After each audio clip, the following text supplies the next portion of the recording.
صبح اس کی آنکھ کھلی تو خود کو ایک عجیب سی ویران سی جگہ پر پایا، جہاں کسی کو نہ پا کر اس کی سانسیں اٹکی تھی۔ سر درد سے دکھ رہا تھا اور یاد کرنے پر بھی کچھ یاد نہیں آ رہا تھا۔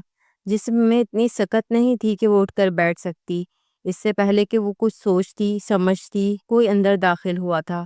اس نے جلدی سے آنکھیں بند کی۔ وہ جو کوئی بھی تھا آہستہ سے اس کے پاس آ کر بیٹھا تھا اور اب وہ اس کی نظریں خود پر اچھی طرح محسوس کر رہی تھی۔ تبھی اسے لگا کوئی ٹھنڈا لمس اس کے پیروں کو چھو رہا ہے۔ اس سے یہ ناٹک مزید نہیں ہو رہا تھا، کیونکہ وہ جو کوئی بھی تھا اپنے ٹھنڈے ہاتھ اس کے پیروں سے لگا رہا تھا۔ وہ ڈر رہی تھی مگر اس میں اتنی سکت نہیں تھی کہ وہ چیخ چلا سکے۔ بیبی آنکھیں کھولو نا۔ اس کی گردن پر انگلی پھیرتے اس آدمی نے سرسراتے لہجے میں اس کے کان میں سرگوشی کی اور اس کا کان اپنے لبوں میں دبایا۔ ایک سسکی تھی جو اس کے لبوں سے نکلی تھی۔ اس نے بے ساختہ اپنے لبوں پر ہاتھ رکھا مگر اب بہت دیر ہو چکی تھی۔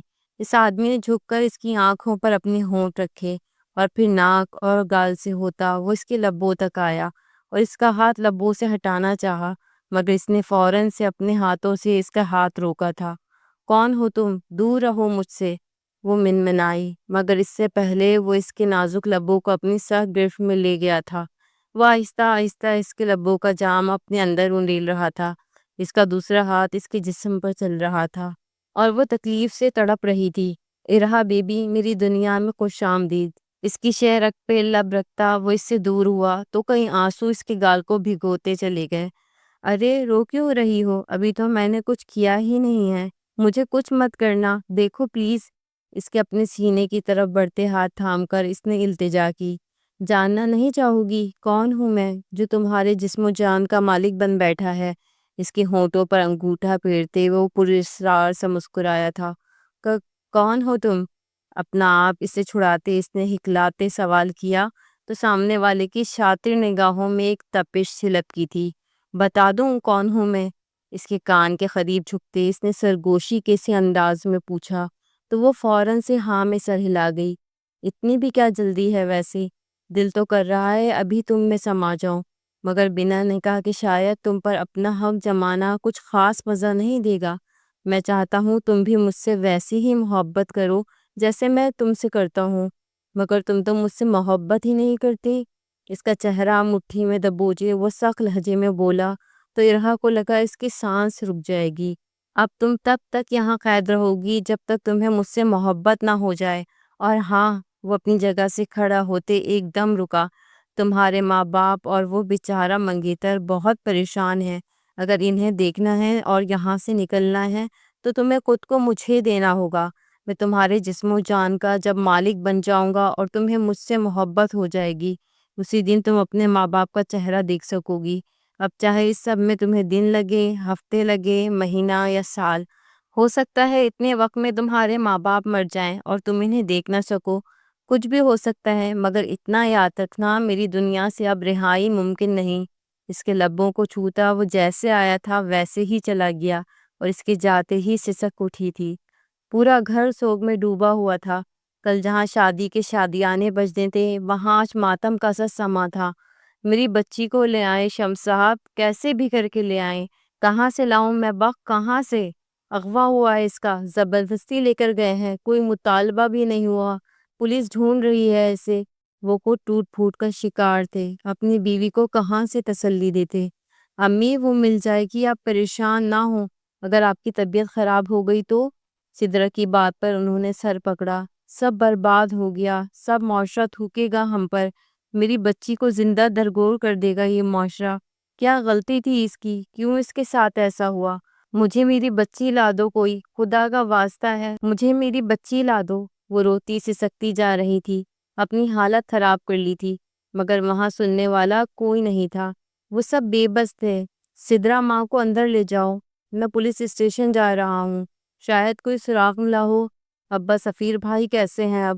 پاگل ہو گیا ہے، ڈھونڈتا پھر رہا ہے اسے، کچھ سمجھ نہیں آتا کچھ بھی۔ اگر میں بھی ہار مان گیا، ٹوٹ گیا تو میری بیٹی کبھی نہیں مل پائے گی۔ آپ پریشان نہ ہوں، آپ دیکھنا جل آ جائیں گی آپی۔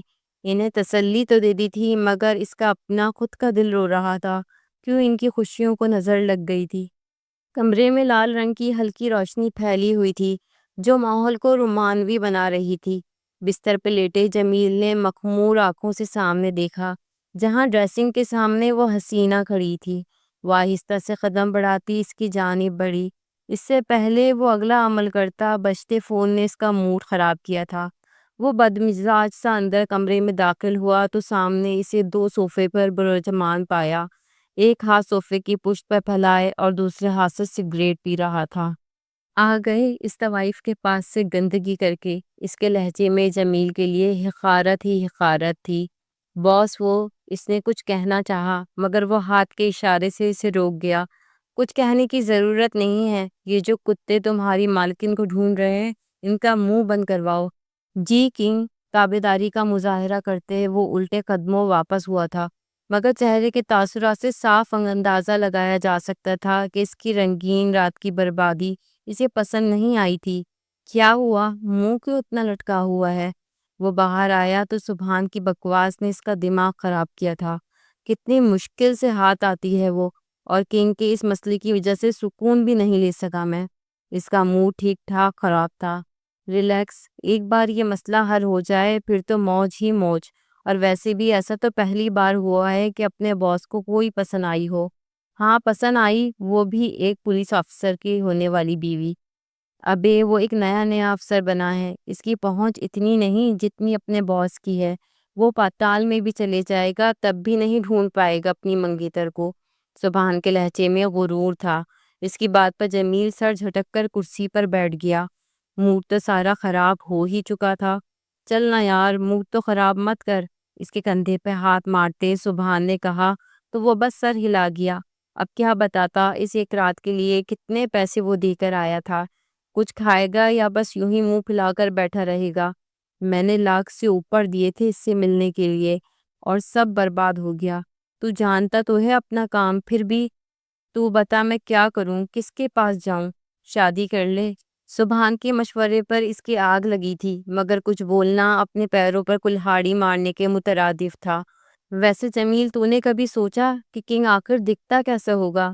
نہیں، پہلے سوچتا تھا مگر پھر اس چیز کو سوچنا چھوڑ دیا کیونکہ مجھے چڑ ہونے لگی تھی۔ وہ کام کرتا ہے اور کام مانگتا ہے، اس سے زیادہ کچھ نہیں۔ اور ویسے بھی جیسے اس کا ماسک ہے سخت ویسے ہی اس کا دل ہے پتھر۔ جیسے مجھے اس معاملے میں تو محبت کہیں سے نہیں لگتی۔ وہ نہ جانے کتنے سالوں سے اس کام میں تھا اور کنگ کے ساتھ تھا۔ اپنے تجربے کی بنیاد پر وہ یہ سب کہہ رہا تھا۔ لگتا تو مجھے بھی یہی ہے مگر وہ کنگ ہے، اس کا ہر قدم ایسا ہوتا ہے کہ انسان کی سوچ بھی وہاں تک نہیں پہنچ سکتی۔ دیکھتے ہیں اب یہ کون سا دھچکا ہمیں لگنے والا ہے۔ خود کو تیار کر لو اب۔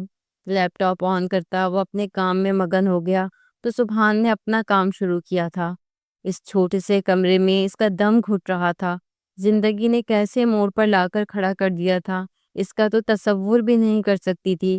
آج سے اس کی شادی شروع ہونے والی تھی، ڈھولکی، مایوں، مہندی، نکاح، مگر قسمت نے جیسا کھیل کھیلا تھا، چہرہ آنسوؤں سے بھیگ چکا تھا۔ ہاتھ کی پشت سے اپنا چہرہ صاف کرتے اس نے سامنے ٹیبل پر رکھے کھانے کو دیکھا تھا۔ کل سے وہ بھوکی تھی، اس کا دل تک نہیں کر رہا تھا وہ کچھ کھائے، اس لیے واپس سے گھٹنے میں منہ دے کر وہ سسکی۔ اپنے جسم پر اس آدمی کا رینگتا ہاتھ اسے ابھی تک محسوس ہو رہا تھا۔ اسے یہاں سے فرار چاہیے تھی ہر حال میں۔ زندگی کتنی پرسکون تھی۔ وہ اپنے ماں باپ اور بہن کے ساتھ اپنے چھوٹے سے گھر میں رہتی تھی۔ جب سفیر اس کی زندگی میں آیا، اس کے ماں باپ کو وہ اتنا پسند آیا کہ انہوں نے لمحہ نہیں لگایا تھا اس کا رشتہ طے کرنے میں۔ ان کی منگنی 2 سال سے تھی۔ اس دوران اس نے اپنی پڑھائی مکمل کر لی اور اب ان کی شادی تھی۔ مگر جس دن اسے پولر جانا تھا اپنے لیے، اسی دن پولر سے نکلتے ہی اسے کسی نے اغوا کر لیا اور وہ اسی دن سے یہاں تھی۔ وحشت، تکلیف، اذیت، کیا کچھ نہیں تھا جو وہ اس وقت محسوس کر رہی تھی۔ اس نے ہمت کر کے خود کو سنبھالا اور اٹھ کر کمرے کا جائزہ لیا تھا۔ چاروں اور نظریں دوڑانے کے باوجود اسے کچھ نظر نہ آیا تو مایوس ہو کر وہ اپنی جگہ آ بیٹھی تھی۔ یا اللہ مجھے یہاں سے نکال خدا کے لیے، گڑ گڑاتے روتے وہ فریاد کر رہی تھی۔ تبھی دروازہ کھلا تھا اور وہ ماسک والا ایک بار پھر کمرے میں داخل ہوا تھا۔ ابھی تک بھوکی بیٹھی ہو؟ کیا مرنے کا اتنا شوق ہے؟ اس کے پاس بیٹھتے کنگ نے کھانے کی پلیٹ کو دیکھا تھا۔ ہاں مرنا ہے مجھے، کیونکہ یہاں سے نکل کر تو ویسے بھی پل پل مرنا ہے، تو آج ہی صحیح مار دو، مجھے نہیں رہنا، مجھے یہاں مار دو۔ ایک ہاتھ اپنی گردن پہ رکھتے ہذیانی انداز میں چیخ رہی تھی۔ کنگ نے بغور اس کا یہ رد عمل دیکھا تو چہرے پر مسکراہٹ آئی تھی۔ ایسے کیسے مرنے دوں؟ ابھی تو مرنے نہیں دے سکتا، پہلے تمہیں اپنا بنانا ہے۔ اس کے بکھرے بال ایک طرف کرتے وہ خباثت سے ہنسا تھا۔ نفرت ہے مجھے تم سے، آئی سمجھ؟ دفع ہو جاؤ یہاں سے۔ اس کے سینے پر ہاتھ مارتے وہ چلائی تو کنگ نے ایک نظر اس کے روتے سسکتے وجود کو دیکھا۔ اس کی آنکھوں سے عجیب سی تپش نکل رہی تھی۔ تو تمہیں مجھ سے نفرت ہے؟ آنکھوں میں سلگتی آگ جیسے جذبات لیے وہ ایک ایک لفظ پر زور دے کر بولا تو اس نے فوراً سے ہاں میں سر ہلایا۔ تو بس اب تم دیکھو میں تمہارے ساتھ کیا کرتا ہوں، بس تھوڑا اور انتظار، پھر تم پچھتاؤ گی اپنے لفظوں پر۔ اس کا منہ مٹھی میں دبوچے وہ غررایا تھا۔ اس سے پہلے میں مرنا پسند کروں گی۔ اس کی آنکھوں میں آنکھیں ڈالے وہ دو بدو بولی تو کنگ نے ایک جھٹکے سے اس کا چہرہ چھوڑا اور وہاں سے نکلتا چلا گیا۔ گاڑی کے سائرن کی آواز چاروں اور گونجی تو سارے اہلکار الرٹ ہو گئے تھے۔ سر آ گئے ہیں، جلدی کرو۔ سب لوگ اپنی اپنی جگہ پر آ کر کھڑے ہوئے تھے۔ تبھی ایک گاڑی اسٹیشن کی حدود میں داخل ہوئی تو سب نے ایک ساتھ سلیوٹ کیا۔ ایک اہلکار نے آگے بڑھ کر گاڑی کا دروازہ کھولا تو وہ گاڑی سے باہر نکلا۔ بلیک کلر کی پینٹ پر بلیک لیدر کی جیکٹ پہنے، آنکھوں پہ گلاسز لگائے، وہ پوری شان سے سامنے آیا تو سب کے ہاتھ ایک ساتھ ماتھے تک گئے۔ سلام سر، سب کو اشارے سے جواب دیتا وہ آگے بڑھ گیا اور اس کے اندر آتے ہی ایک طرف کھڑا سفیر اس کے پیچھے لپکا تھا۔ سر سر پلیز میری بات سنیں سر۔ اس کی پکار پر آگے بڑھنے والے کے قدم رکے تھے۔ اس نے گردن موڑ کے بغور اس وردی میں موجود اپنے نئے بھرتی ہونے والے آفیسر کو دیکھا تھا، جس کے چہرے پر پریشانی کے تاثرات تھے۔ سر حیدر پلیز میری بات سنیں پلیز۔ وہ اس کے پاس آ کر گڑ گڑایا تو حیدر کے ماتھے پر بلوں کا اضافہ ہوا تھا۔ یوں گڑ گڑانا ایک پولیس والے کو زیب نہیں دیتا، اندر چلو۔ اسے کہتے وہ اپنے آفس کی طرف بڑھ گیا تو حیدر اس کے پیچھے آیا تھا۔ کہو کیا مسئلہ ہوا ہے؟ سر میری منگیتر لاپتہ ہے۔ سر میں نے ہر ممکن طریقے سے اسے ڈھونڈنے کی کوشش کی مگر کوئی سراغ نہیں مل سکا۔ ایک آفیسر ہو کر اتنے بے بس؟ بے بس نہیں ہوں سر، بس مجبور ہوں۔ اس کی عزت پر آنچ آئی تو اس کے گھر والے مر جائیں گے، تو بہتر یہی ہے اسے واپس نہ ڈھونڈو۔ اب تک نہ جانے اس کے ساتھ کیا کچھ ہو چکا ہوگا۔ وہ بے رحم تھا، سب جانتے تھے اس کی سرمئی آنکھوں میں کئی راز پوشیدہ تھے۔ سر اسے دھچکا نہیں لگا تھا اس بات پر، مگر وہ پھر بھی سہم گیا تھا۔ مجھ سے کیا چاہتے ہو؟ آپ اس کیس کو دیکھیں، وہ التجا کر رہا تھا، اور پھر کچھ دیر ان آنکھوں نے سامنے والے کو جانچا تھا۔ ٹھیک ہے، مجھے اپنے منگیتر کی ساری ڈیٹیلز دو، میں دیکھتا ہوں کہ کیا کر سکتا ہوں۔ اتنا کہتے اس نے اپنے فائل اوپن کر لی۔ یہ اشارہ تھا کہ اب وہ جا سکتا ہے، اس لیے وہ خاموشی سے اٹھ کر وہاں سے نکل گیا۔ چہرے پہ حزن و ملال چھایا ہوا تھا۔ اس کے جاتے ہی حیدر نے نظریں اٹھا کے دروازے کی جانب دیکھا اور پھر فون نکال کر اس نے ایک مخصوص نمبر ملایا تھا۔ ہیلو صبور، مجھے انسپکٹر سفیر کی ساری معلومات چاہیے، کوئی ایسا پہلو نہ ہو جو ہم سے چھپا رہ سکے، آئی سمجھ؟ جی باس، ہو جائے گا۔ صبور کے جواب پر اس نے سر ہلا کر فون بند کیا تھا۔ آنکھوں میں کئی سوچ کے پہلو ابھرے تھے۔ آج اسے غائب ہوئے ہفتہ ہونے کو آیا تھا۔ جس گھر میں شادی کے شادیانے گونجے تھے وہاں اب صرف ماتم تھا، آنسو تھے۔ گھر میں سناٹا چھایا ہوا تھا۔ بخت بیگم بیمار ہو کر بستر سے لگ گئی تھی، جبکہ شمس صاحب بیچارے اسے ڈھونڈنے کے لیے پاگل ہو رہے تھے۔ وہ بڑی عمر کے تھے، تھک رہے تھے۔ سدرا نے بے چینی سے سامنے کمرے کی جانب دیکھا جہاں اس کی ماں بستر سے لگی ہوئی تھی۔ آ جاؤ ارہا، پلیز آ جاؤ، دیکھو تمہارے بغیر ہمارا کیا حال ہو گیا ہے۔ اس کی تصویر دیکھتے وہ سسکی تھی۔ کتنی محبت تھی ان دونوں بہنوں میں۔ بچپن سے لے کر اب تک وہ یہ بھی جانتی تھی کہ ارہا کو سفیر سے محبت نہیں ہے، مگر وہ پھر بھی اپنے ماں باپ کے لیے قربانی دے رہی تھی۔ لیکن کیا فائدہ ہوا اس سب کا؟ سب کچھ تو برباد ہو گیا، وہ اکیلے رہ گئے۔ وہ خاموشی سے ایک طرف بیٹھی رو رہی تھی جب دروازہ بجنے پر وہ چونکی تھی۔ اس وقت کون آ گیا؟ گھڑی میں وقت دیکھتے وہ چونکی تھی اور پھر اٹھ کر آنسو صاف کر کے باہر آئی تو سفیر کی آواز اس کے کانوں سے ٹکرائی تھی۔ سدرا میں ہوں، دروازہ کھولو۔ سفیر بھائی، سفیر کی آواز سن اس نے جلدی سے آگے بڑھ کر دروازہ کھولا تو وہ اندر داخل ہوا۔ اس کے اندر داخل ہوتے ہی سدرن نے دروازہ بند کیا تھا۔ سفیر بھائی، کچھ پتہ چلا ارہا کا؟ اسے بیٹھتے دیکھ وہ بے چینی سے پوچھ رہی تھی تو سفیر نے نام میں سر ہلایا۔ اس نے اپنے بڑے آفیسر سے بات کی ہے سدرا، اب دیکھو کیا ہوتا ہے۔ انکل آنٹی ٹھیک ہے؟ اب ٹھیک نہیں ہے، امی کی تو طبیعت ہی نہیں سنبھل رہی، ابا بھی کوشش کر رہے ہیں مگر وہ کمزور ہے، نہیں کر سکتے کچھ، کھو دیا ہے ہم نے رہا کو۔ اسے بتاتے بتاتے وہ رو دی تو سفیر کو سمجھ نہیں آیا وہ اسے کیسے چپ کروائے۔ پریشان نہیں ہو، میں نے اوپر بات کی ہے، دیکھنا وہ ہمیں ضرور ملے گی۔ اس کے کندھے پہ ہاتھ رکھ سفیر نے اسے تسلی دی تو وہ سر ہلا گئی۔ آپ تھک گئے ہوں گے، میں کھانا لاتی ہوں، فریش ہو جائیں۔ اپنی غلطی کا احساس ہوا تو شرمندہ ہوتی وہ اپنی جگہ سے اٹھی تھی۔ سفیر اس کی شرمندگی سمجھ گیا تھا، جب ہی خاموشی سے سر ہلا کر فریش ہونے چلا گیا۔ جب سے ارہا غائب ہوئی تھی وہ شاذ و نادر ہی گھر جاتا تھا اور اب بھی وہ صبح سے اس کے لیے خوار ہو رہا تھا۔ سدرا نے اسے کھانا لا کر دیا تو چپ چاپ کھانا کھانے لگا۔ دماغ بالکل کچھ بھی سوچنے سمجھنے کے قابل فی الحال نہیں تھا۔ سفیر بھائی، آپ خود کو پریشان مت کریں، ہلکان مت کریں، انشاءاللہ سب ٹھیک ہو جائے گا، آپ خود کو تھکاؤ مت۔ اس کی ٹوٹی حالت پر سدرا کو ترس آیا تھا۔ وہ خود بھی مضبوط بنی ہوئی تھی کیونکہ اب ماں باپ کا واحد سہارا وہی تھی۔ اندر اندھیرے کمرے میں رہ رہ کر وہ روشنی کو بھول گئی تھی۔ وہ شخص اس دن کا آیا ابھی تک واپس نہیں آیا تھا اور وہ اسے دیکھنا بھی نہیں چاہتی تھی۔ آج اسے یہاں آئے ہفتہ ہو گیا تھا اور یہ گزرا ایک ہفتہ اس کے لیے کسی سال سے کم نہیں تھا۔ اذیت، تکلیف، رو رو کر اب آنکھیں بھی خشک ہو گئی تھیں۔ زندہ رہنا نہیں چاہتی تھی مگر پھر بھی زندہ رہنا تھا، یہ اس کی مجبوری تھی۔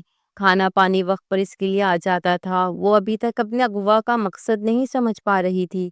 وہ کوئی امیر ترین لڑکی نہیں تھی کہ جس کی دولت کے لیے اسے اغوا کیا جائے۔ یہ گتھی سلجھنے کے بجائے مزید الجھتی جا رہی تھی۔ کھانے کی ٹرے ایک طرف کر وہ اپنی جگہ پر آ کر بیٹھ گئی اور خود کو چادر میں چھپا لیا۔ اس جگہ اس کے لیے ضرورت کی ہر شے تھی مگر پھر بھی سب اندھیرا تھا۔ وہ گہری سوچ میں تھی جب دروازہ کھلا تھا۔ وہ ایک دم سے سمٹی تھی خود میں۔ اٹھو، باہر چلو، کنگ کا حکم ہے تمہیں باہر لایا جائے۔ سبحان کی کرخ آواز پر وہ جلدی سے اٹھی کھڑی ہوئی تھی۔ سبحان کا چہرہ ماسک سے چھپا ہوا تھا۔ چادر کو اچھے سے لپیٹے وہ مرے قدموں سے اس کے ہمراہ باہر آئی تو اتنے دنوں بعد سورج کی روشنی دیکھ اس کی آنکھیں چندھیا گئی تھیں۔ اس نے بے اختیار آنکھوں پر ہاتھ رکھا۔ سبحان نے پیچھے مڑ کر اسے دیکھا تو گہرا سانس بھرا۔ جلدی کرو، فوراً میرے پیچھے آؤ، غصے سے کہتا وہ آگے بڑھا تو وہ آہستہ سے اس کے پیچھے چلنے لگی۔ عجیب سی سنسان راہداری، یہ کوئی بہت پرانا سا گھر تھا یا کوئی عمارت؟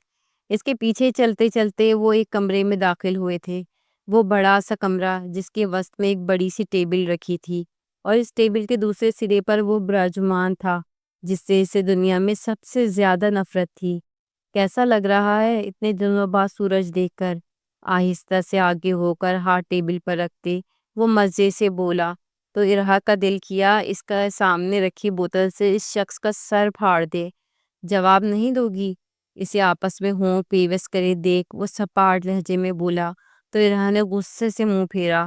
کنگ کا خیخہ اس کمرے میں گونجا تھا۔ چلو مت جواب دو، میں تمہیں دے دیتا ہوں جواب۔ اپنی جگہ سے اٹھتے وہ آہستہ سے اس کی جانب بڑھا تو اس کی جان خشک ہوئی تھی۔ غیر محسوس انداز میں اس نے اپنے قدم پیچھے لیے تھے مگر وہ زیادہ پیچھے ہو نہ سکی کیونکہ وہ ایک جست میں اس تک پہنچ اور اسے دیوار سے لگا گیا۔ بہت وقت لے لیا، اب نکاح کی تیاری کرو، آج شام نکاح ہے ہمارا۔ اس کے چہرے پہ آئی لٹکو پھونک سے پیچھے کرتا وہ اس کی جان اپنے لفظوں سے نکال گیا تھا۔ نہیں کرنی تم سے شادی، مار دو مجھے۔ اس کے سینے پر ہاتھ مارتے وہ چلائی تو کنگ نے ناگواری سے اسے دیکھا۔ تھوڑی آواز رات کے لیے بھی بچا کر رکھو، تب زیادہ چلانے کی ضرورت پیش آئے گی، زمانی انداز میں کہتا وہ اس کو شرمندہ کر گیا تھا۔ تم سے نفرت تھی اور رہے گی، کچھ بھی کر لو مگر دیکھنا تمہیں سزا مل کر رہے گی، غصے سے کہتے اس نے اپنا ہاتھ اس کی گرفت سے آزاد کیا تھا۔ چلو دیکھتے ہیں، تم بھی یہیں ہو اور میں بھی۔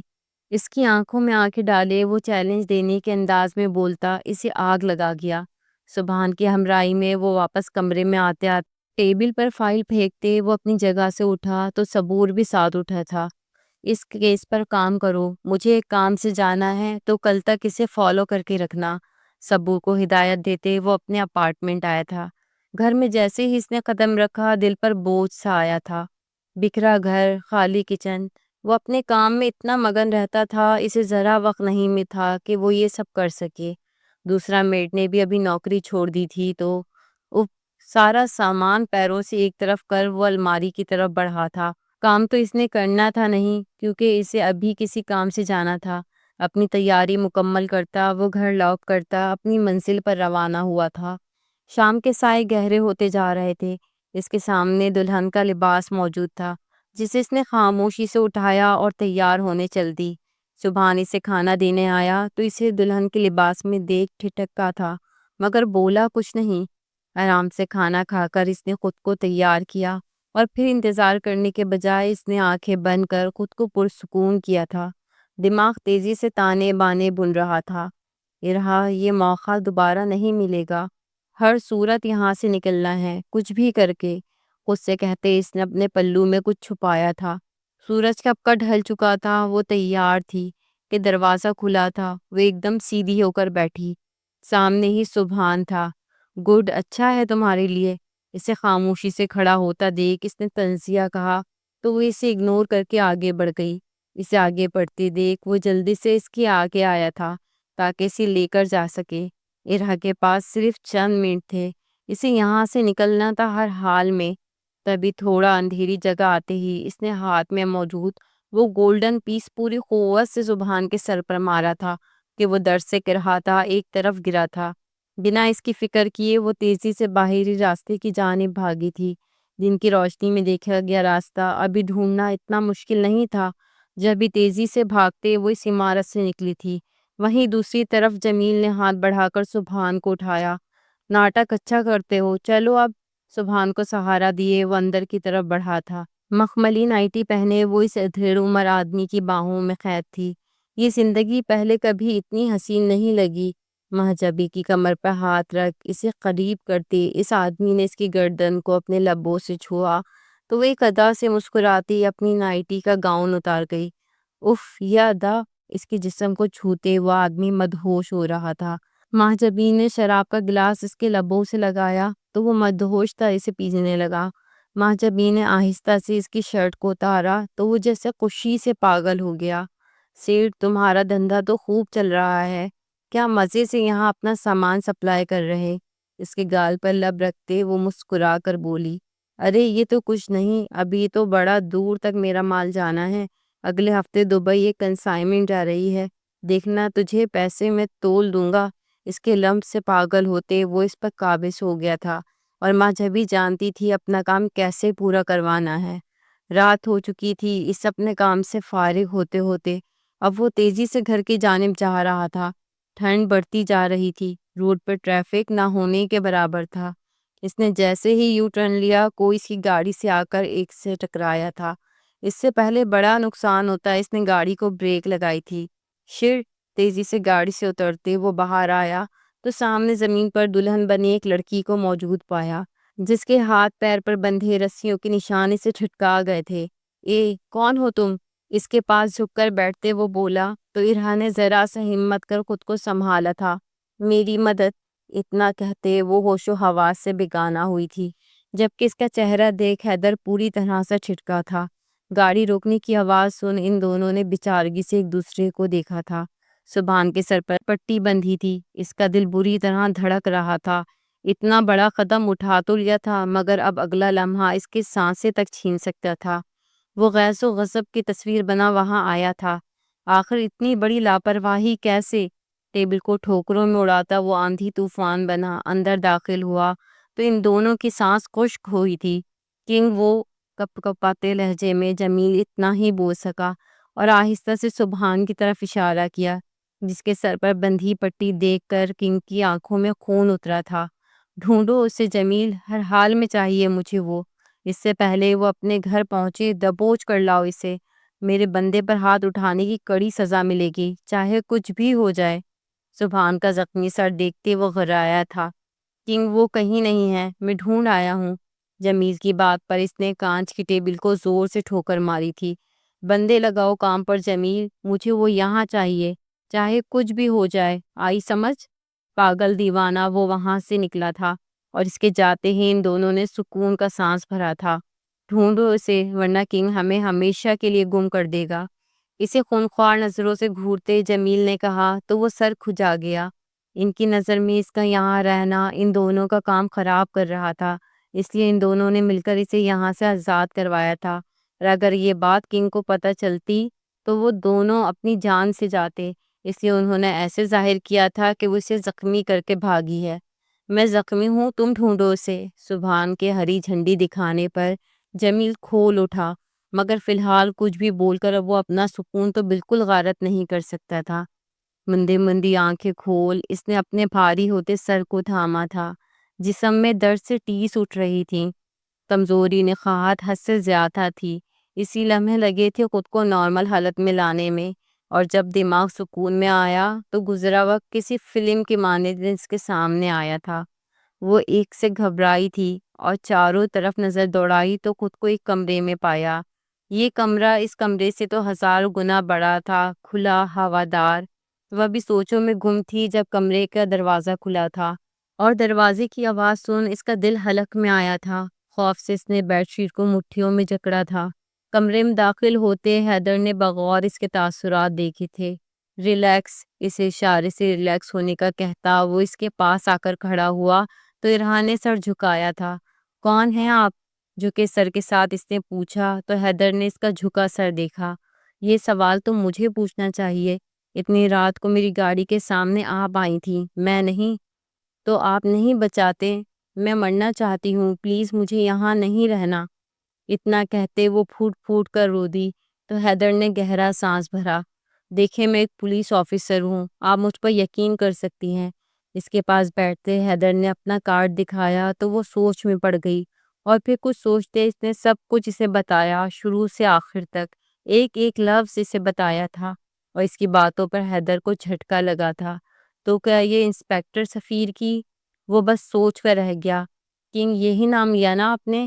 جی، وہ ایک بہت خطرناک انسان ہے، مجھے حیرت ہے اس کے ساتھ رہ کر آپ اب تک محفوظ کیسے رہی ہیں۔ مجھے نہیں پتا، لیکن مجھے بس وہاں واپس نہیں جانا، پلیز میری ہیلپ کر دیں۔ ٹھیک ہے میں آپ کی مدد کروں گا، لیکن کیا آپ اپنے گھر جانا چاہتی ہیں؟ وہ کنگ ہے، وہ آپ کو کہیں بھی ڈھونڈ لے گا۔ حیدر کی بات پر اس نے خوفزدہ ہو کر اسے دیکھا تھا۔ تو اب میں کہاں جاؤں گی؟ اور میرا کوئی ٹھکانہ نہیں ہے۔ فی الحال جب تک وہ آپ کی تلاش بند نہیں کر دیتا آپ یہاں میرے گھر میں رہ سکتی ہیں۔ حیدر کو فی الحال ایک یہی حل نظر آیا تھا۔ میں یہاں کیسے؟ اس نے پریشانی سے اسے دیکھا۔ اس سے پہلے حیدر اسے کوئی جواب دیتا اس کا فون بجا تھا۔ نمبر دیکھ اس نے گہرا سانس بھرا تھا۔ آپ آرام کریں، میں بات کر کے آیا، اسے کہتے وہ باہر اپنے روم میں آیا اور فون ریسیو کیا۔ السلام علیکم۔ وعلیکم السلام۔ کیسی اولاد دی ہے اللہ نے مجھے، جو مجال ہے خود سے کبھی ماں کو فون کر کے۔ تسنیم بیگم کی آواز پر اس نے دانتوں تلے لب دبایا۔ یار اماں آپ کو پتہ تو ہے میری روٹین۔ ہاں بس اس نوکری کے چکر میں بوڑھا ہو جانا۔ میں بتا رہی ہوں حیدر، مجھے تیری دلہن کو دیکھنا ہے، تو آ گاؤں، یہاں بہت رشتے ہیں، کسی سے بھی تیرا نکاح کر دوں گی تاکہ مرنے سے پہلے اپنے پوتے پوتیوں کا چہرہ تو دیکھ سکوں۔ اماں، ان کے مرنے کی بات پر وہ تڑپا تھا۔ کوئی اماں نہیں، جب تک مجھے بہو نہیں مل جاتی تو مجھے اپنی ماں نہیں کہے گا۔ اب ایسے تو ایسے ہی صحیح۔ غصے سے کھولتے وہ فون بند کر گئیں تو اس نے گہرا سانس بھرا تھا۔ پہلے ہی زندگی میں اتنے مسئلے تھے، اب یہ ایک اور نیا مسئلہ۔ فون بند کر کے وہ جیسے ہی مڑا، ڈور بیل کی آواز سن وہ دروازے تک آیا تھا جہاں صبور اس کا منتظر تھا۔ آ جاؤ صبور، خیریت ہے سب باس؟ یہ لیڈیز کپڑے؟ اس نے ارہا کے لیے کچھ سامان منگوایا تھا اور وہی صبور دینے آیا تھا۔ کیا ہوا، کیوں پریشان لگ رہے ہیں؟ اس کے تاثرات دیکھ صبور کو ہنسی آئی تھی، مگر وہ یہ گستاخی نہیں کر سکتا تھا۔ صبور کے پوچھنے پر وہ اسے سب بتاتا چلا گیا تو اس کی باتوں پر وہ خود بھی پریشان ہوا تھا، مگر یہ پریشانی وقتی تھی۔ میرے پاس ایک حل ہے آپ کے مسئلے کا، اگر آپ راضی ہوں۔ کیسا حل؟ آپ اور ارہا میڈم شادی کر لیں، اس طرح انہیں رہنے کو چھت بھی مل جائے گی اور آپ کو شادی نامی بلا سے چھٹکارا۔ آنٹی پھر آپ کے ساتھ زبردستی بھی نہیں کریں گی۔ جب معاملات ٹھیک ہو جائیں تو ارہا میڈم جہاں جانا چاہیں جا سکتی ہیں۔ دماغ خراب ہے تمہارا؟ وہ لڑکی جو مجھے ابھی چند گھنٹے پہلے ملی ہے، میں اس سے شادی کر لوں؟ ناممکن باس، اس طرح ہمیں کنگ تک رسائی مل سکتی ہے، آپ کا فائدہ زیادہ ہے۔ صبور کی بات پر سوچ میں ضرور پڑا تھا، مگر اتنی جلدی وہ ایسا کوئی قدم نہیں اٹھا سکتا تھا۔ آپ سوچیں اس بات پر، میں چلتا ہوں، کچھ ضروری کام ہے۔ اسے راستہ دکھاتا صبور وہاں سے گیا تو وہ اندر کمرے میں آیا جہاں وہ کھڑکی کے سامنے کھڑی تھی۔ یہ کپڑے ہیں اور کچھ سامان آپ کے لیے۔ ٹیبل پر سامان رکھتے اس نے ارہا کو متوجہ کیا تو اس نے ایک نظر اسے دیکھا اور پھر سامان کو۔ آپ پلیز مجھے کسی دارالامان میں چھوڑ آئیں۔ کیوں؟ اس کی بات پر حیدر کے ماتھے پر بل آئے تھے۔ میں کسی پر بوجھ نہیں بن سکتی۔ میں نہیں چاہتی کہ میں واپس گھر جاؤں اور میرے گھر والوں کے لیے ایک نئی مصیبت کھڑی ہو۔ اس کے آگے ہاتھ جوڑتے ہوئے روحان سی ہوئی تو حیدر نے لمحے کو کچھ سوچا۔ میرے پاس اس مسئلے کا ایک حل ہے، مگر شاید آپ کو منظور نہ ہو۔ کیسا حل؟ اس نے چونک کر حیدر کو دیکھا۔ آپ مجھ سے نکاح کر سکتی ہیں جب تک کنگ کا مسئلہ حل نہ ہو جائے۔ اس طرح آپ کو کہیں جانا بھی نہیں پڑے گا اور آپ ایک محفوظ جگہ پر رہ لیں گی۔ دوسرا، میری مدد بھی ہو جائے گی۔ کیسی مدد؟ اس کی بات پر وہ حیرت زدہ تھی، مگر مدد کے نام پر اس کے کان کھڑے ہوئے تھے۔ میری مدد چاہتی ہیں کہ میں شادی کر لوں، مگر میں فی الحال کسی بھی رشتے میں بندھنے کا رسک نہیں لے سکتا، کیونکہ میری اپنی زندگی کا کوئی بھروسہ نہیں۔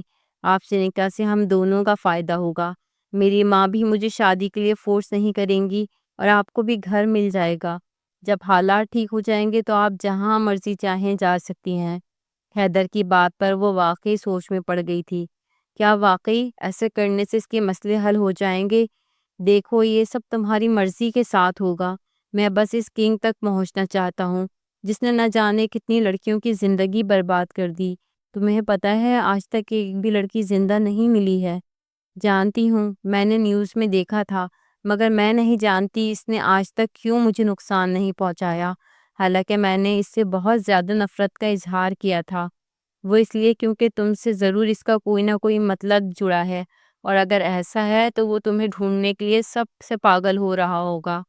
تو کیا وہ میرے ماں باپ کو بھی نقصان پہنچائے گا؟ اب ایک نئے ڈر نے سر اٹھایا تو حیدر نے اس کا معصوم سے چہرہ دیکھا۔ جب تک تم ان لوگوں کے پاس نہیں ہو تب تک وہ لوگ محفوظ ہیں۔ وہ سب سے پہلے تمہارے گھر اور تمہارے قریبی رشتہ داروں میں تمہیں ڈھونڈے گا۔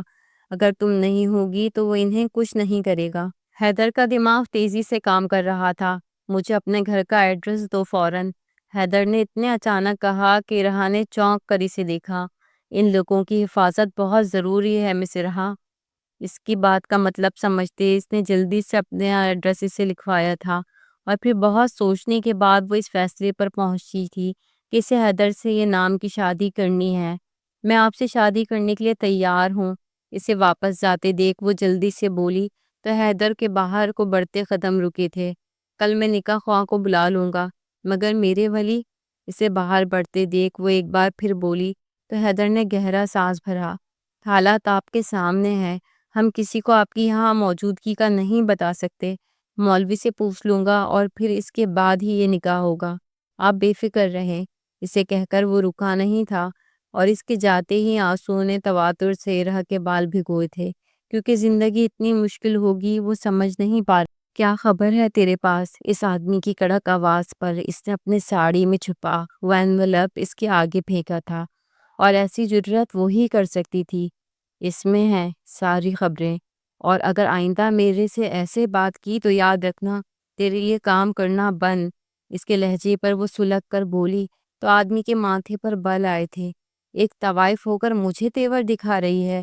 کیا اوقات ہے، بھول گئی ہے اپنی؟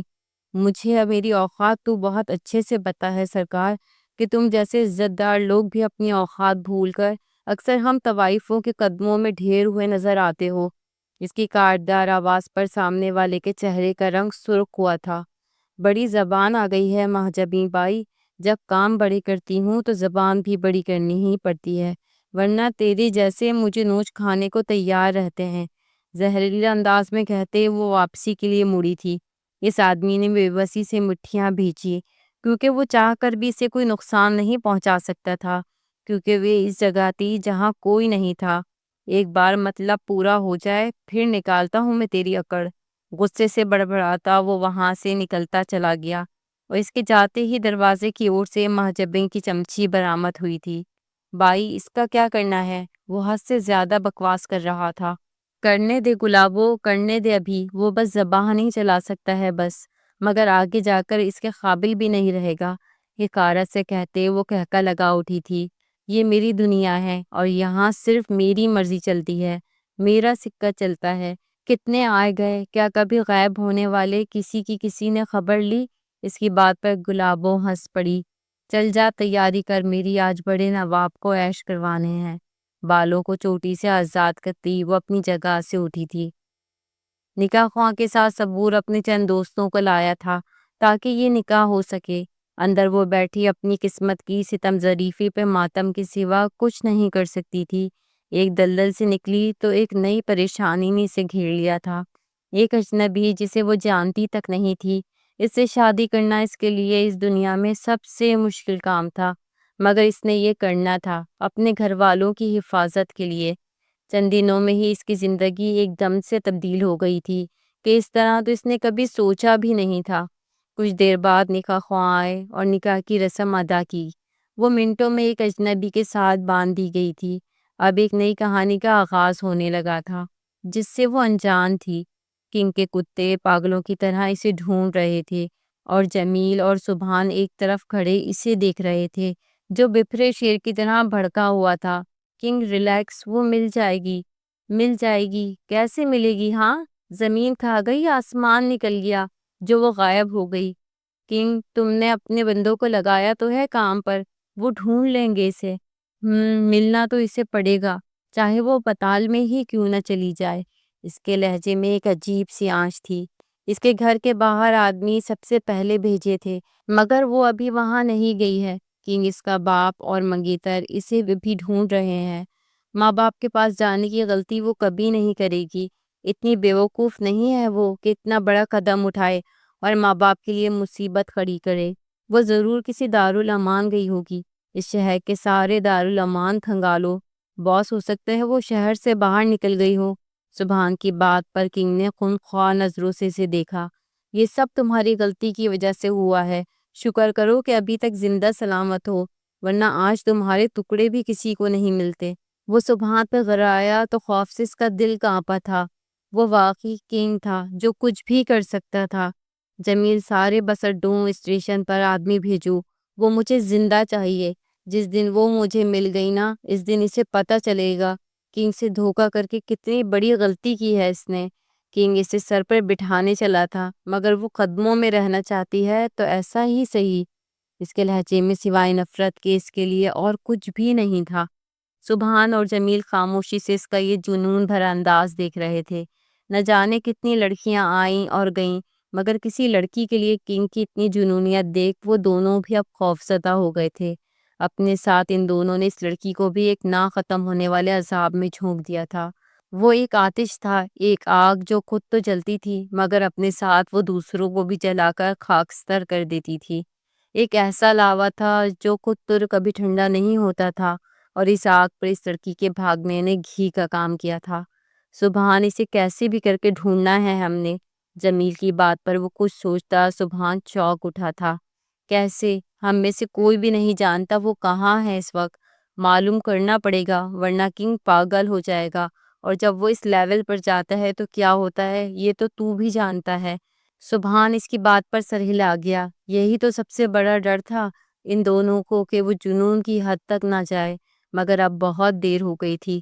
اب اسے ڈھونڈنے کے سوا ان دونوں کے پاس کوئی دوسرا راستہ نہیں بچا تھا۔ بیڈ پر بیٹھے وہ بے آواز رو رہی تھی۔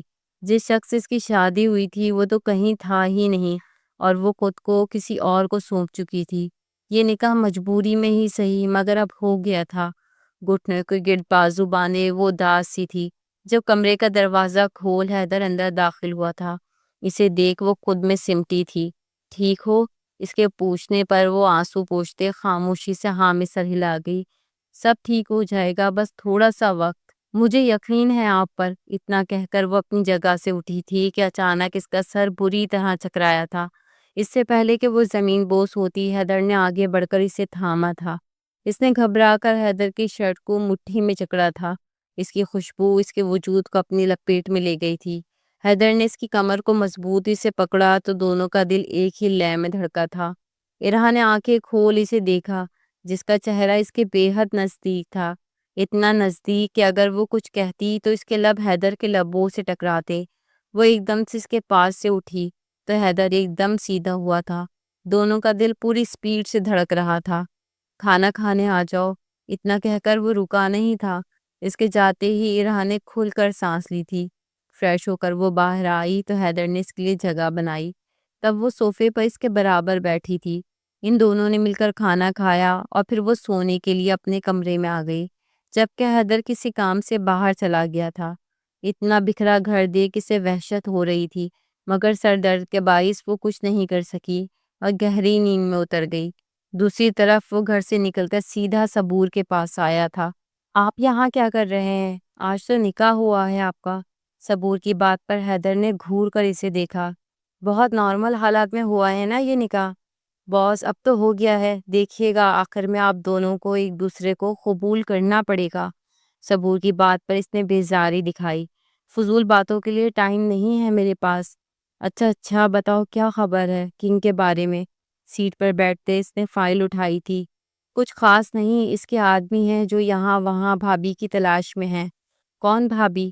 حیدر نے اسے چونک کر پول دیکھا۔ باس ابھی تو نکاح ہوا اور اب بھابھی کو بھی بھول گئے؟ اپنا منہ بند کرنے کا کیا لوگے صبور؟ غصے سے فائل پھینکتے وہ غرایا تو صبور نے ہونٹوں پر انگلی رکھی تھی۔ سوری باس، ویسے سر کلکٹر صاحب غائب ہیں، آخر بار انہیں گھر سے نکلتے دیکھا گیا تھا اور اس کے بعد وہ گھر واپس نہیں آئے۔ اتفاق سے وہ اپنا موبائل گھر ہی چھوڑ گئے تھے، اس لیے کوئی خبر بھی نہیں، ان کی کوئی لوکیشن ٹریک نہیں ہو رہی ہے۔ ایسے کیسے ہو سکتا ہے کہ اتنا بڑا کلیکٹر بنا سیکیورٹی کے گھر سے نکلے اور موبائل بھی نہ لے جائے؟ اس کیس کی فائل دیکھتے وہ پریشانی سے بولا، سر بڑے آرمی آفیسر تیزی سے غائب ہو رہے ہیں، آپ کو بڑے آفیسرز کے ساتھ میٹنگ کرنی چاہیے۔ میٹنگ نہیں کرنی، اب اپنا کام کرنا ہے، سب کو الرٹ کر دو اور صبور اب وقت آ گیا ہے ایکشن کا۔ اوکے سر، اسے سلیوٹ کرتے وہ وہاں سے چلا گیا تو حیدر کے ماتھے پر پرسوچ لکیریں ابھری تھی۔ وہ ایک قابل آفیسر تھا اور اسے کب کون سی چال چلنی تھی وہ بہت اچھے سے جانتا تھا۔ کیا ہوا کنگ، پریشان ہو؟ اپنے لب کنگ کی گردن پہ رکھتے ماہجبین اس کے سینے سے لگی تھی۔ وہ لڑکی مجھے ہر حال میں چاہیے ماں۔ ایسا کیا ہے اس لڑکی میں کہ میں باہوں میں ہوں اور تمہیں اس کی یاد ستا رہی ہے؟ وہ ایک ایسا مہرہ ہے جو مجھے میرے دشمن تک پہنچائے گا۔ ضرور کوئی ایسا ہے جس کو اس کا پتہ تھا، تبھی تو اس رات وہ بہت کچھ کہتے کہتے رک گیا تھا، کیونکہ وہ کنگ تھا۔ مہجبی کو اس سے زیادہ شاید ہی کوئی جانتا ہوگا۔ پریشان نہیں ہو کنگ، وہ مل جائے گی۔ اس کے لبوں کو چھوتے وہ اسے بے فکر کرنے کی خاطر بولی تھی، مگر وہ بے فکر نہیں ہو سکتا تھا۔ اتنے سالوں میں ایسا پہلی بار ہوا تھا کہ کوئی اس کے چنگل سے نکل کر بھاگا ہو، اور ایسا بھاگا کہ ابھی تک اس کا نام و نشان بھی نہیں مل رہا تھا۔ اس کے سر سینے پھر سے ہٹا کر وہ اٹھا تو مہجبی نے اس کی پشت کو دیکھا جو اب شرٹ پہن رہا تھا۔ مت جاؤ کنگ، آج تو مت جاؤ۔ وہ اس سے محبت کرتی تھی حد سے زیادہ۔ یہاں رک کر میں مزید اپنا وقت ضائع نہیں کر سکتا۔ جتنا وقت ضائع کرنا تھا میں نے کر لیا، اب میرے پاس ذرا وقت نہیں۔ پولیس میرے پیچھے ہے اور مجھے ہر حال میں اس مشکل سے نکلنا ہے۔ وہ دونوں ناکارہ ہو چکے ہیں، میں اب دونوں پر بھروسہ نہیں کر سکتا۔ اس کے ہاتھ تیزی سے بٹن بند کر رہے تھے۔ تم کیوں ان راہوں پر چل نکلے ہو؟ یہ تو تمہارا راستہ نہیں تھا۔ تم تو ایسے نہیں تھے نا کنگ، تم تو کنگ بھی نہیں تھے۔ اس کے کندھے پہ ہاتھ رکھ مہجبین نے افسوس سے کہا تو اس نے غور سے اس کا خوبصورت چہرہ دیکھا۔ تم بھی تو ایسی نہیں تھی نا جیسی ہو گئی ہو، تم بھی تو مہجبی بائی نہیں تھی نا۔ مجھے حالات نے بائی بنایا ہے، اور مجھے کنگ تم اچھے سے میری سچائی جانتی ہو۔ میں ایسا نہیں تھا لیکن ہو گیا، کیونکہ مجھے ایسا بنایا گیا ہے۔ میری معصومیت چھین لی گئی اور تم گواہ ہو اس کی۔ اب میں اس ناصور کو ہی ختم کر دوں گا جو مجھ سے نہ جانے کتنے لوگوں کی زندگیاں برباد کر کے سکون سے بیٹھے ہیں۔ انہیں اب سانس لینا بھی مشکل لگے گا۔ اب انہیں پتہ چلے گا کہ آخر کنگ ہے کون۔ چہرے پر ماسک پہنتے وہ واپس سے اپنے خیال میں گم ہو گیا تھا۔ کوئی نہیں جانتا تھا وہ کیسے دکھتا ہے سوائے مہجبی کے۔ میں روز دعا کرتی ہوں تم اپنے مقصد میں کامیاب ہو جاؤ، تاکہ کل کو کوئی مہجبی بائی بننے پر مجبور نہ ہو، کوئی اپنی عزت ہر دوسرے مرد کے آگے ختم نہ کرے۔ اس کے کندھے پہ ہاتھ رکھ وہ نم لہجے میں کہتی، اپنے آنسو صاف کرنے لگی۔ اور یہ آنسو صرف اس انسان کے آگے ہی بہتے تھے۔ ان دونوں کے دکھ ایک جیسے تھے، کیونکہ وہ دونوں بھی ایک جیسے ہی تو تھے، ایک پل میں مظلوم تو دوسرے میں ظالم۔ پوری رات اس نے اپنے کیس پہ کام کیا تھا، سر شدت سے دکھ رہا تھا، وہ چائے بھی کئی بار پی چکا تھا، مگر درد میں کوئی خاص فرق نہیں پڑا تھا، اور گھر کا سوچ کر ہی اسے کوفت ہو رہی تھی۔ بکھرا گھر اس کا موڈ خراب کر دیتا تھا، مگر اب یہاں رہنا بھی محال تھا۔ اسے نیند آ رہی تھی، اس لیے چابی لیتا وہ باہر آ گیا اور گھر کا رخ کیا تھا۔ گاڑی پارک کر وہ اوپر آیا تو دل و دماغ پر بوجھ تھا، مگر جیسے ہی اس نے قدم گھر کے اندر رکھا وہ بری طرح چونکا تھا۔ سامنے ہی صاف ستھرا گھر اس کا منتظر تھا، پورے گھر میں اشتہا انگیز خوشبو پھیلی ہوئی تھی، اور ایسا پہلی بار ہوا تھا۔ وہ اپنے کام میں تو سرے سے بھول ہی گیا تھا کہ کل ایک شخص اس کی زندگی میں اضافہ ہوا ہے۔ وہ کچن میں آیا تو وہ دوپٹہ سائیڈ رکھے مصروف تھی۔ حیدر نے غور سے اس کے سراپے کو دیکھا تھا، دل میں ایک تڑپ سی جاگی تھی۔ نظروں کی تپش محسوس کر وہ فوراً مڑی تھی۔ حیدر نے اس تمام عرصے میں اسے پہلی بار غور سے دیکھا تھا۔ نازک سے نقوش، کھلی رنگت، کمر کو چھوتے بال، وہ مبہوت ہوا تھا اس کے معصوم حسن کے آگے۔ جب ہی بے اختیار ہوتا وہ اس کے سامنے آیا تھا۔ اس سے پہلے وہ کچھ سمجھتی، حیدر نے اس کی کمر میں ہاتھ ڈال اسے اپنے قریب کیا تھا۔ یہ کیا کر رہے ہیں آپ؟ دھڑکتے دل کے ساتھ اس نے حیدر کو خود سے دور کرنا چاہا، مگر وہ بے اختیار ہوتا جھک کر اس کے نازک لبوں کو اپنے لبوں کی گرفت میں لے گیا۔ ارہا کی جان نکلنے کے قریب تھی جب اچانک افتاد پر اس نے شیلف کو مضبوطی سے تھاما تھا۔ حیدر مدہوش تھا، اس کے چہرے پہ جھکا ہوا تھا۔ تبھی اچانک ان کے پیچھے کچھ گرنے کی آواز آئی تو وہ دونوں ہی ایک دم ایک دوسرے سے دور ہوئے تھے، اور جھٹکے سے مڑ کر پیچھے دیکھا، جہاں ایک ادھیڑ عمر عورت کو کھڑے دیکھ ارہا نے خوف سے حیدر کا ہاتھ تھاما تھا۔ مانا کہ شادی ہو گئی ہے، مگر تھوڑا خیال بھی کر لیتے ہیں آس پاس کا۔ کڑک آواز حیدر کے کانوں سے ٹکرائی تو وہ جھٹکے سے مڑا تھا۔ اماں! خوشگوار حیرت کے ساتھ وہ آگے بڑھ کر ان کے گلے لگا تھا۔ بتایا کوئی نہیں آنے کا، میں لینے آ جاتا۔ ان کا ہاتھ تھامے وہ محبت سے بولا تو انہوں نے ایک تھپڑ اس کے کندھے پر رسید کیا تھا۔ بہو کو مجھ سے کیوں چھپایا حیدر؟ اگر مجھے صبور نہ بتاتا تو مجھے تو اندھیرے میں ہی رکھنا تھا تو نے۔ ایسا نہیں ہے اماں، بس حالات ٹھیک نہیں تھے، سب کچھ بہت اچانک ہوا تھا تو۔ سر کھجاتے وہ انہیں اپنے حصار میں لے گیا۔ آج اس سے ملیں اماں، یہ ارہا ہے آپ کی بہو، اور ارہا یہ میری امی ہے۔ آگے بڑھ کر ارہا کا ہاتھ تھام کر اپنے قریب کیا تو اس نے بے ساختہ سر جھکایا تھا۔ ماشاءاللہ بہت پیاری ہے۔ حیدر سے الگ ہوتے انہوں نے اسے سینے سے لگایا تو اس کی آنکھیں نم ہوئی تھیں۔ تجھے کیا پسند آیا اس بھوت میں لاڈو؟ ان کی بات پر جہاں وہ حیرت میں مبتلا ہوا تھا وہیں وہ ہولے سے مسکرائی تھی۔ اس کے سامنے عجیب سی صورتحال تھی۔ تسنیم بیگم نے اسے خود میں بھیجا ہوا تھا اور وہ بے بسی سے حیدر کو دیکھ رہی تھی، جو اپنی ماں کو اتنے عرصے بعد اتنا خوش دیکھ رہا تھا۔ بس کر دے اماں، میری بیگم کی جان لینی ہے کیا؟ انہیں مسلسل اسے پیار کرتے دیکھ وہ انہیں ٹوک گیا تو ہنس پڑی۔ تو نے اتنی بڑی خوشی دی ہے مجھے وجی، میں لفظوں میں بیان نہیں کر سکتی۔ ایسی چاند جیسی دلہن تو نے مجھے لا کر دی ہے۔ اس کا ماتھا چومتے وہ جذباتی ہو گئی تھی۔ حیدر نے تھوڑا بہت سچ جھوٹ ملا کر انہیں بتایا تھا اور وہ مان گئی تھی۔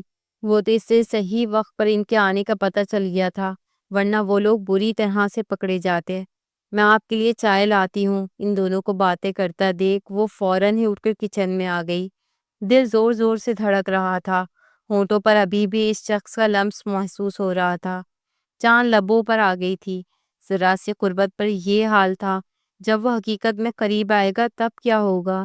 یہ سوچ آتے ہی اس کی جان نکلی تھی، اس کے پسینے چھوٹ گئے تھے۔ حقیقت میں باہر تسنیم بیگم حیدر کی کلاس لے رہی تھی شادی چھپانے پر، مگر اسے سب سے اچھا یہ لگا کہ حیدر نے اس پر ذرا سی بھی آنچ نہیں آنے دی تھی۔ کچھ دیر بعد وہ باہر گئی تو وہ ان کے پاس بیٹھا انہیں منا رہا تھا۔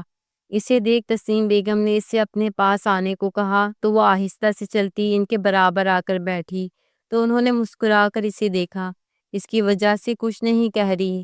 میں دیکھ کتنی معصوم سی ہے یہ، جان کر خوشی ہوئی کہ میرا پوتا پوتی تجھ پر نہیں جائیں گے، میری بہو پر جائیں گے۔ اس کے گال چٹا چٹ چومتی وہ ہنس کر بولی تو ارہا کو لگا وہ شرم سے سر نہیں اٹھا پائے گی۔ اف اماں، ابھی تو ہماری شادی ہوئی ہے اور آپ کو پوتا پوتی یاد آ رہے ہیں۔ اپنی خفت مٹانے کو وہ جلدی سے بولا، مجھے نہیں پتا یہ سب، مجھے جلدی سے خوشخبری دو۔ وہ بس ضد ہوئی تو حیدر نے نظریں اٹھا کر اسے دیکھا جو سر جھکائے بیٹھی تھی۔ اب یہ بات اپنی بہو سے پوچھے، میں تو تیار ہوں۔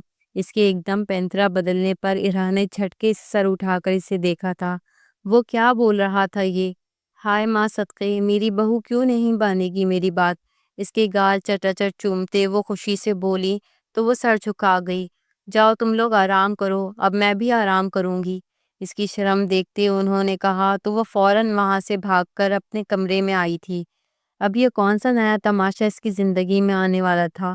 وہ ابھی سوچوں میں گم تھی کہ دروازہ بند ہونے کی آواز پر اس نے چونک کر پیچھے دیکھا تو سامنے حیدر کو کھڑے پایا۔ اس کے دل کی سپیڈ حد سے زیادہ تیز ہوئی تھی۔ آپ یہاں کیوں آئے ہیں؟ تو کہاں جاؤں، اماں کی موجودگی میں دوسرے کمرے میں تو سونے سے رہا، اور ویسے بھی شوہر ہوں، میں تمہارے ساتھ سو سکتا ہوں۔